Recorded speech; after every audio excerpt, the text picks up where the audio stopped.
Lately, I've realized that every time I'm working and I start daydreaming, or I get a little distracted, or even when I'm just lying around doing nothing, probably watching a few YouTube videos, or for some reason I'm playing Candy Crush again, like, hello, which year is it? I find myself saying, ugh, I'm bored. And I didn't realize how often I said it until I started annoying my own self by saying that. I got tired of hearing me say that. And that got me thinking, what is up with me? Why am I bored? Supposedly, my life is going pretty well. I love my work. I'm enjoying what I'm doing. The days are hectic. I give time to work out. So, like, the endorphins should be kicking in, right? Like, that's what we hear. And still, I realized that I found myself being bored a lot, even when I was supposedly having fun. So, as of course, as always, I started asking people around me if they felt something similar to that. Or even without me really asking, when I was catching up with a few people, I got a similar response that, everything is really good, everything is nice, but I just feel, for the lack of a better word, blah. Now, these people range from, say, late 30s to mid 30s to early 30s to late 20s to mid 20s to early 20s. So we have a really wide range of a subject group, right? So everyone is in a different phase of life. So I'm not making this up. So it's not that everyone at this particular age is feeling something. You have a big age range. So then, of course, my curiosity went a little deeper, and I started thinking, why is everyone feeling that? If everyone from different age groups is feeling that, it cannot be an age thing. So it cannot be related to where I am personally in my life. So it's not that I'm not feeling satisfied with my work or my workouts or life in general. It had to be something different, right? So what is it? That's the question. I literally started asking around to these people about why they think they're feeling that, and no one seems to have an answer. So then I went through the typical answers that we might have, like maybe we constantly compare our lives to people on social media, hence we find ours boring. But I think that's just too easy of an answer, and we already know that, so it's not something like that. Then then I thought perhaps because of the pandemic, a lot of things got shifted around, our priorities shifted, the way we worked shifted, the interaction that we could have with people shifted. Perhaps that is one of the reasons why we feel bored. And when I say bored, I don't just mean bored, I also mean a little lethargic, a little lackluster, not very enthusiastic, even about the things that you used to previously absolutely love doing. So just having that burst of excitement about simple things or things you loved. So when I say boredom, I mean all of these things being encompassed in it. So after I ruled out these very usual things that we turn to, like I said, social media and the pandemic, etc., I didn't feel satisfied enough. It did not quench my thirst, did not scratch my itch. I needed to know more about why this was happening, because I genuinely didn't want to feel lackluster. I wanted to feel lively and enthusiastic about everything that I did, even if it was a very simple, mundane task. That's when I started looking in the right direction. When I started thinking of how to find excitement in mundane things, like your usual day to day things, for the lack of a better word, your ordinary life. So usually the term ordinary is considered like such a big evil, right? Like you can't be ordinary. You have to be extraordinary in life, and you have to lead this extravagantly extraordinary life. You cannot just lead a simpleton's life. But when I started thinking of that, about how to be happy in mundane things, that's when I realized that I was really digging in the right place. So I knew where to start looking. It definitely is like finding a needle in a haystack, but at least I knew which part of the bowl the needle was lying in. So it made the search a little easier. Now, YouTube, being creepily, eerily always aware of what's happening in someone's life and turning up at the exact right time, it recommended a video to me. Just let me preface it by saying that I did not search for these topics on YouTube beforehand. I'm not logged into Google on other platforms. So, like, it was difficult for it to trace this out. Perhaps I left some link open, but I had not specifically searched for this topic on YouTube. None of my recommended videos were anything related to this, but this one glorious video popped up that said in the title, "Why is your life boring? Here's how to fix it." And when I was in this rabbit hole, how could I possibly not click on it? So, of course, I did. And I'm really glad it did because the creator had some nice insights into it. So, essentially, to put it in a really simple, hopefully effective way, he said that up to a certain point in our life, say probably till you are in school or a little bit when you are in college or you're still completing your education, you are constantly hitting these milestones every year after year. You learn something, you're put to the test for it, and you get elevated to the next stage. So you go from 5th standard to 6th standard to 7th standard to something till 10th, and then you have college. So you are non-stop going from point A to point B to point C. And if you really break it down, you are in a sense doing the same thing every single day. You wake up, you go to school, you study these subjects, you do your assignments, you prepare your projects, you study, you give your exams, you get your grade, you enjoy a few weeks of your vacation, and you go back to repeat. So it's not that your day-to-day life is really different.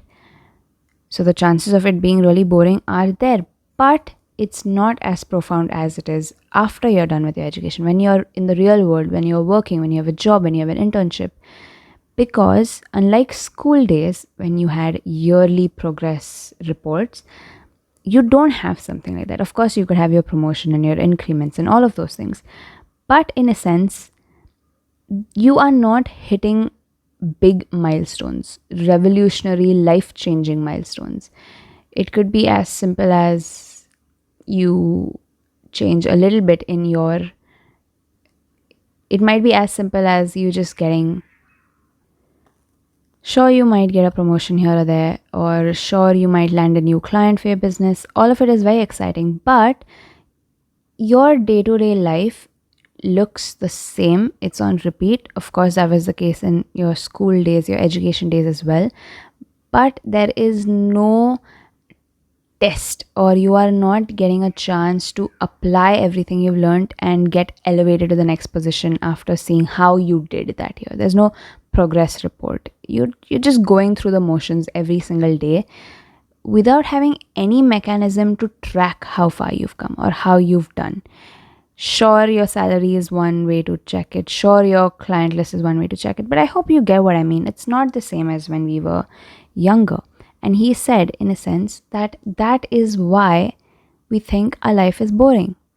Though we're, in a sense, doing the same thing we did when we were younger, that is, repeat the same day over and over again. That video was really insightful, and I did give it a lot of thought after that. And of course, there are a few loopholes, as there are with everything.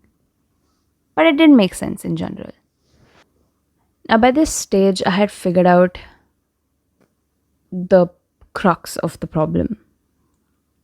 But now I need to know how to tackle it. It's not okay to just know the problem. You have to look for the solution, right? So that's where I started doing it. And it didn't necessarily come from searching online, but it came from a little bit of self-assessment as well. And I do recommend that you do that if you are feeling like this. So first, let's break it down into two things. One, we need to set micro goals for ourselves. Now, again, this sounds like a lot of work, and when you're bored, you really don't want to do something to get out of that boredom. Like, I've been there. I've YouTubed things to do when you're bored, and they'll list out a bunch of things that you can do, and I'm like, ugh, I'm too bored to do anything. So I get that. When you're bored, you don't really want to do any work. But when I say you have to set micro goals for yourself, I'm not talking just for that day when you're bored, but for rather but rather making it a lifestyle. So say you set every half yearly, wait, what's the word for it? I just blanked out. A goal for every 6 months. I cannot think of the word. Or every quarter you try to hit a goal. It can be very simple. It doesn't have to be a big project that you're launching or coming up with something or starting your business. It doesn't have to be anything crazy. And if you are a working professional and that profession is not necessarily your passion, but you're doing it because you have to work and it pays well, that's fabulous. But you have a side passion that you would like to pursue, goal for that perhaps. So these goals can include anything, something like for the next 3 months, I want to wake up at a certain time and go to bed at a certain time. That's just like the smallest goal that you can set, right? It sounds pretty boring again. Oh my god, I've said that word way too many times. If this was a drinking game, I'm pretty sure you guys would be drunk by now. Not that anyone's listening to me. Yeah, but still.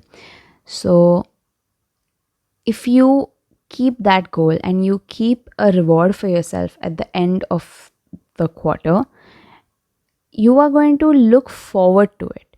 So you're going to work towards it. You have a purpose. You are, in the last episode, I think I had talked about everyone needs a purpose in life. So again, it doesn't have to be like a grand purpose, a universal, universe shaking. Oh my god, I'm losing words today. It doesn't have to be something huge. It just has to be something that excites you. And your rewards don't have to be like you need to go buy yourself something expensive. If that's what you want to do, sure, go for it.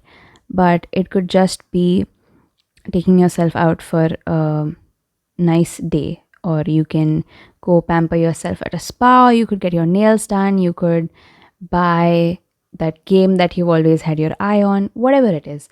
Just a little bit of reward for working towards what you wanted, to achieving your goal. So like I said, you need something to look forward to in life that you're working towards. Like in school, you work towards your exams, though you did not look forward to it, but that's what you did. You look forward to the vacation that came after the exams. But what if we start doing this in our adult life, that we have these little things that we look forward to and work towards and stay occupied? So even if you're having boring days where you just repeat the same day over and over again, you do the same work, you get up, you have the same exact routine, but you have that little bit of time during the day that you dedicate towards this goal that you're going for, you're suddenly going to spruce up your life without really having to do much. These goals can really vary a lot. I just gave an example of how you wake up and sleep and being consistent with that. It could be perhaps putting $100 into a jar every single week for 6 months, and at the end of those 6 months you can say that that money is saved up for a little trip that you wanted to do, or to buy something that you wanted. The amount and the goal can be personalized to you. I'm just giving this as a hypothetical. And every week when you put that amount into that jar, you are going to look forward to the reward of it. So though this is a totally hassle-free thing, you are in a sense creating excitement for yourself. And that is how you start tackling the sense of boredom. So even when you feel bored at a particular time, you can look forward to the trip that you're giving yourself, or the gift that you're giving yourself at the end of 6 months of saving. So that's one thing, to create micro goals that you look forward to celebrating. And I think that is a really, really nice way of getting through boredom. So a few years ago, when I was working towards the launch of my second novel, I remember it was a whirlwind of a process, because I decided that I want to finish writing it, editing it, designing it, and publishing it all in the span of, say, max 2 months. So you can imagine what kind of a mad rush that was. Up to that point, I had this really dull day-to-day life. Not up to that point, but say a month before I made this decision to publish the book. So for that 1 month, everything was going really slow. College was really basic. I was overburdened with studies, and just in general, I was feeling demotivated. But the minute I set this goal that in 2 months I want to get this done, everything in my control was dedicated towards this goal. And I cannot tell you how much my life changed in those 2 months, because I just found this zest, this zeal for life again that helped me move forward. That opened up a whole bunch of activities to do, even post the book launch. There was so much to look forward to. So it's sort of like a ripple effect. When you reach that goal that you've set for yourself and you celebrate it, new branches of opportunities, new branches of happiness are going to get formed. But that's not going to happen if you just let your boredom fester. So you need to create small goals for yourself and look forward to them and look forward to celebrating them and having that purpose. It won't make the boredom go away, but it will make the boredom bearable, and that is good enough.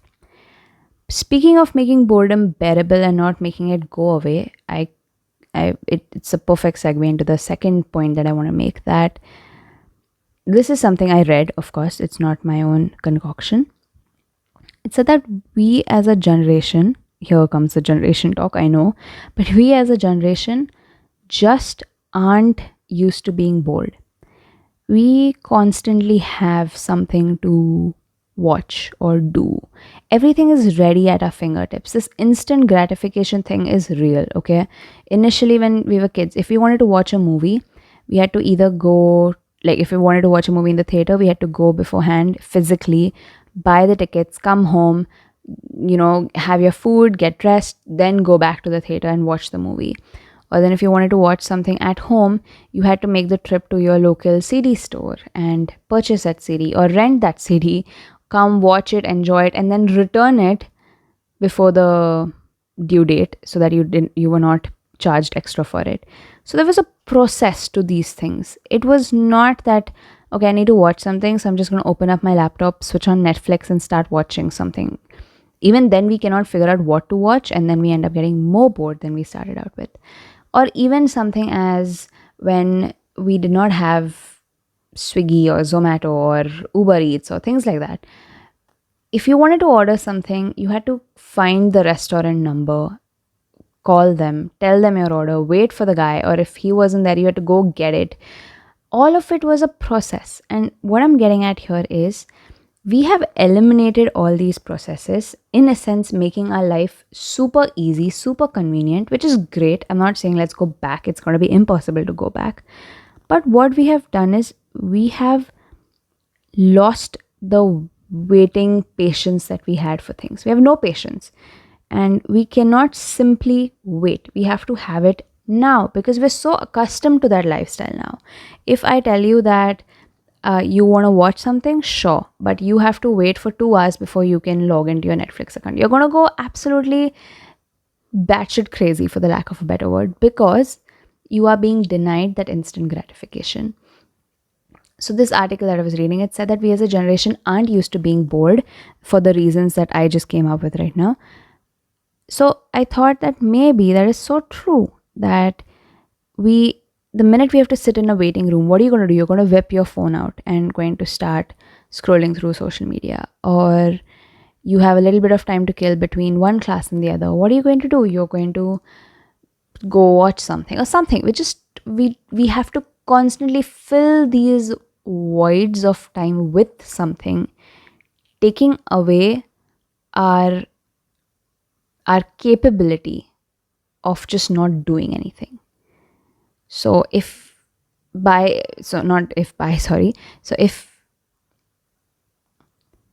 because we have taken away, we've stripped ourselves of this ability of not doing anything, any space of time, no matter how small, even if it's just 1 minute, those 1 minute, 2 minute long unskippable ads on YouTube, how restless do you feel? How bored do you feel? Be honest with yourself.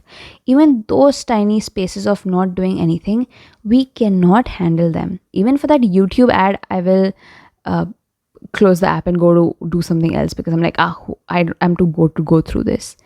And I'm sure I'm not alone in this. So what I'm getting at over here is we need to learn to have spaces of time where we don't try to fill it up with something. Don't pick up a book immediately. Don't pick up your phone immediately. Don't go and watch something immediately. Don't give in to every single craving that you have, your body or your mind. It's like children being denied something that throw tantrums. It's like it's adults being given free time and not having anything to do and getting bored and throwing that tantrum. So I had asked my parents a little while ago that when they were younger, there were no such things. There were no TVs, or you had to wait for watching a movie in the theater, or going for like a dinner outing. It wasn't like a regular recurrence. You couldn't just eat outside food the minute you pleased, the minute you craved for it. You had to wait for an occasion to go out. So I said, what did you do in your free times when you did not have your phones, or you did not have laptops, did not have CDs? What did you do? They're like, nothing. We just sat, we looked at people, we went and sat in the balcony, we observed people around us. That's it. How simple is that? And we can't do it. And that is the biggest reason for us being bored, because we have decided that being bored is not something I want. I want a life that moves at the speed of light, and there's the next thing, and then the next thing, and then the next thing.